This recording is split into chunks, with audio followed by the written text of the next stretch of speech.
حضور کے ایک خادم ہیں حضرت انس بن مالک رضی اللہ تعالی، حضور کے خادم ہیں۔ وہ حضور کی ایک دعا نقل کرتے ہیں، کیسے خادم ہیں؟ خود فرماتے ہیں کہ جب حضور مدینہ تشریف لائے تو میں چھوٹا سا تھا۔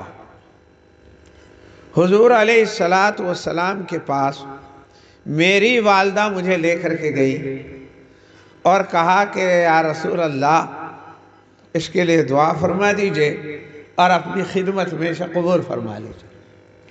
وہ فرماتے ہیں کہ میری 10 سال کی عمر تھی، 10 سال کی، 10 سے بھی شاید کم۔ تو حضور علیہ السلام نے میرے سر پر ہاتھ پھیرا رکھا اور 4 دعائیں دی۔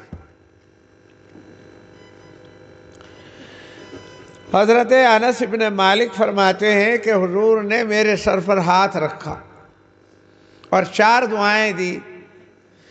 اسی سے یہی روک کر کہوں کہ اس سے ایک تو یہ پتہ چلا کہ ہمیں اپنے بچوں کو بزرگان دین کے پاس، اولیاء اللہ کے پاس لے جانا چاہیے اور ان سے دعا کرانی چاہیے۔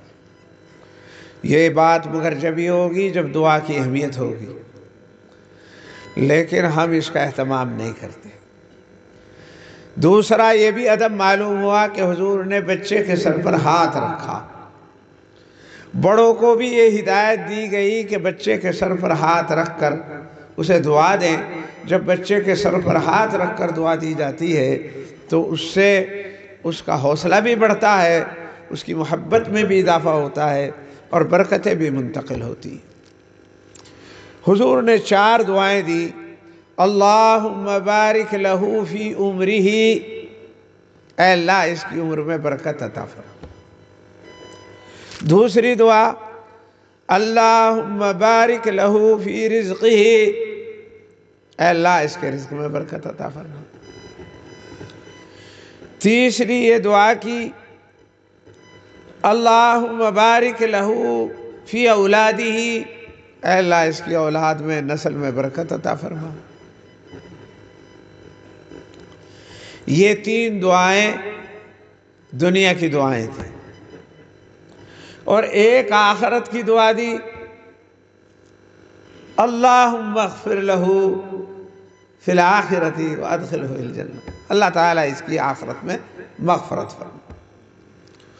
تو حضرت انس بن مالک خود فرماتے ہیں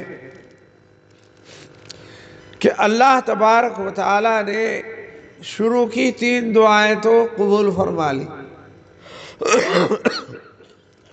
عمر میں برکت کا حال تو ان کی یہ ہے کہ 120 سال کی یا 110 سال کی عمر میں،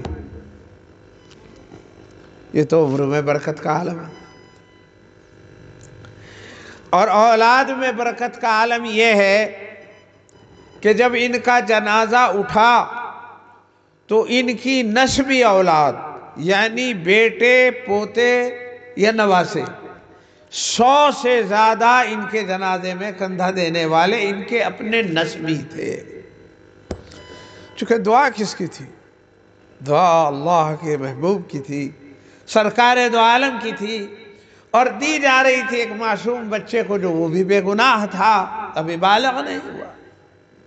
تو وہ کہہ رہے ہیں کہ عمر میں برکت کا یہ عالم ہوا اور اولاد میں برکت کا یہ عالم ہوا۔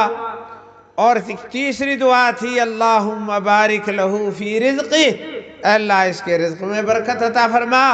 تو حضرت انس فرماتے ہیں کہ مدینہ طیبہ میں جتنے لوگوں کے کھجور کے باغ تھے وہ سال میں 1 بہار دیا کرتے تھے، مگر میرا باغ جو ہے سال میں 2 بہار دیا کرتے تھے۔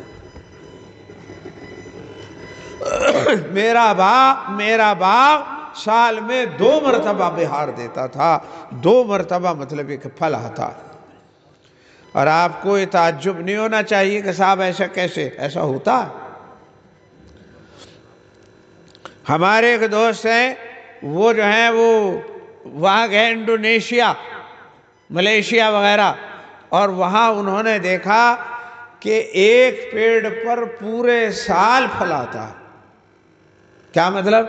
ہمارے یہاں آم کے بہار دینے کا ایک خاص موسم ہے، لیکن وہ یوں کہتے ہیں وہاں میں نے دیکھا کہ آم کا ایک پیڑ ہے اور پورے سال اس پہ پھل آتا ہے، کوہر بھی آ رہا ہے، کچا بھی ہے اور پکا بھی ہے، ٹوٹ بھی رہا ہے، آگے چل بھی رہا ہے، پکنے کے لیے تیار بھی ہے۔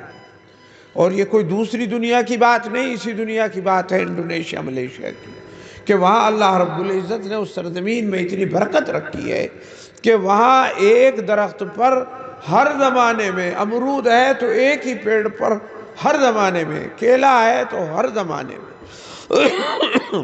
تو میرے بزرگوں، یہ کوئی بڑی بات نہیں ہے کہ صاحب اللہ کے رسول کی دعا کے سامنے کہ جب ایک بہار آتی تھی تو ان کے اوپر دو کیسے آ جاتی تھی، تو اللہ کا کام ہے۔ بعض پیڑ آتے ہیں ان پر پھل زیادہ آتا ہے، بعض پر کم آتا ہے، بعضوں پہ میٹھا آتا ہے، بعضوں پہ کھٹا آتا ہے، بعضوں کو کیڑے لگ جاتے ہیں، بعضوں کا جو ہے بہت دور تک بکنے جاتا ہے، بعضوں میں خوشبو آتی۔ تو اللہ رب العزت کے لیے سب کچھ ممکن ہے۔